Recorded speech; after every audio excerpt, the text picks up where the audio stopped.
میرے عزیزوں، دوستوں اور بزرگوں اور بھائیوں، اللہ جل شانہ عم نوالہ نے دنیا اور آخرت کی کامیابی دین کے اندر رکھی ہے اور دنیا اور آخرت کی ناکامی بے دینی کے اندر رکھی ہے۔ دین ہے تو ہم کامیاب ہیں، دنیا کے اندر بھی اور آخرت کے اندر بھی، اور اگر دین نہیں ہے تو دنیا کے اندر بھی ناکام اور آخرت کے اندر بھی ناکام۔ دین کیا ہے؟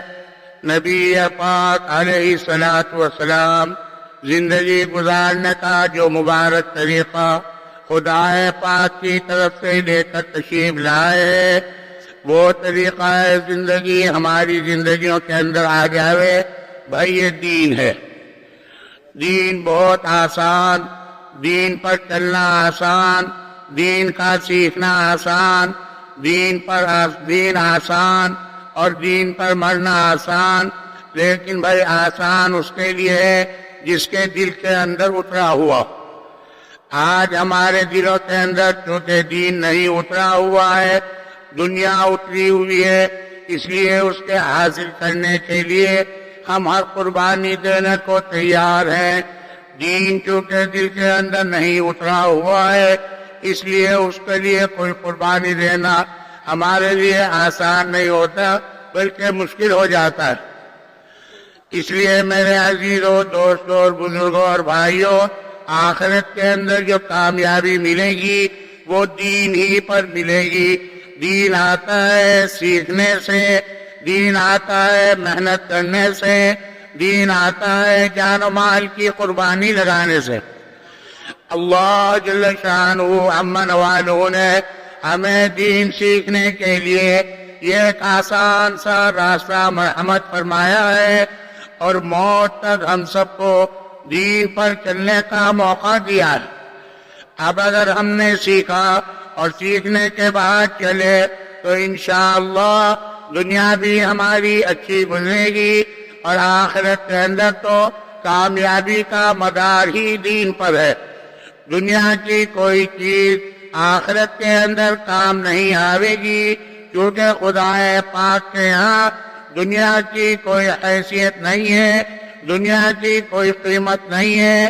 اگر دنیا کی قیمت اللہ کے ہاں ایک مچھر کے پر کے برابر ہوتی تو خدا پاک اپنے نہ ماننے والوں کو ایک گھونٹ بھی پانی مرحمت نہ فرماتا۔ دنیا تو ہر کس و ناکس کو مل جاتی ہے، لیکن دین اور دین کی محنت خدا پاک اپنے چاہنے والوں کو عطا فرمایا کرتا ہے۔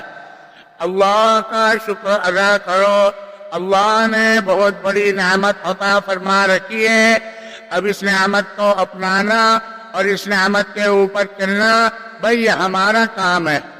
اگر ہم چلیں گے، اگر ہم اس نعمت کو اپنائیں گے، اگر ہم اس نعمت کے اوپر اپنی جان و مان کو قربان کریں گے تو انشاءاللہ مرنے کے بعد تلوارے کے نیارے ہیں، اور اگر خدا نہ خواستہ دنیا کی زندگی یوں ہی غفلت کے اندر گزار دی، نہ دین کو اپنایا، نہ دین پر چلے، نہ دین کو سیکھا، تو میاں دنیا تو گزر جائے گی، لیکن آخرت کے اندر اس کا بڑا خمیازہ بھگتنا پڑے گا۔ دنیا ہی کا خالی معاملہ نہیں ہے کہ کھائے پیے اور مر گئے۔ اگر اتنا معاملہ ہوتا تب بھی آسان تھا، لیکن اصل مسئلہ موت کے بعد کا مسئلہ ہے۔ دنیا کی زندگی بہت مختصر سی زندگی ہے، ختم ہو رہی ہے، ختم ہونے کے واسطے ہے، اور آخرت کی زندگی بڑی لمبی زندگی ہے، کبھی ختم ہونے والی نہیں ہے۔ اور یہ دنیا کی زندگی یہ بڑے کانٹے کی زندگی ہے، اسی زندگی کے اوپر آخرت کی زندگی کا مدار ہے۔ چلنے کا زمانہ بہت تھوڑا ہے اور ملنے کا زمانہ بہت بڑا ہے۔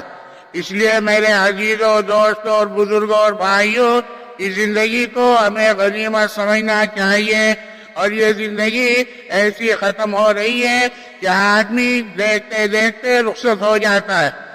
میرے عزیزوں، دوستوں اور بزرگوں اور بھائیوں، آخرت کے اندر خدا پاک کے سامنے حاضر ہونا ہے، نبی پاک علیہ الصلوۃ والسلام کو صورت دکھانی ہے اور اپنی زندگی کا حساب چکانا ہے اور اپنے کیے کا جواب دینا ہے۔ اب اگر ہم نے اپنی زندگی کو سنوار لیا، اپنی زندگی کو بنا لیا، تو آخرت کے اندر خوشی ہے، آخرت کے اندر فرحت ہے، آخرت کے اندر عزت ہے، آخرت کے اندر کامیابی ہے۔ اللہ کے سامنے بھی سرخرو ہوں گے اور نبی کے سامنے بھی سرخرو ہوں گے۔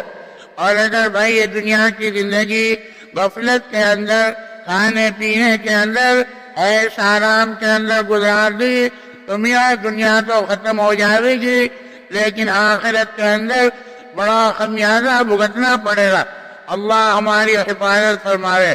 بس اتنی یہ جو آواز لگائی جا رہی ہے، یہ یہی لگائی جا رہی ہے کہ بھائی اپنی آخرت کو سامنے رکھنا چاہیے، اپنی آخرت کو سنوارنا چاہیے، اپنے آپ کو اللہ کے سامنے حاضر ہونے کا اور نبی پاک علیہ الصلوۃ والسلام پہ صورت دکھانے کا اپنے آپ کو ذمہ دار قرار دینا چاہیے کہ ہمیں خدا پاک کے سامنے حاضر ہونا ہے اور نبی کو صورت دکھانی ہے۔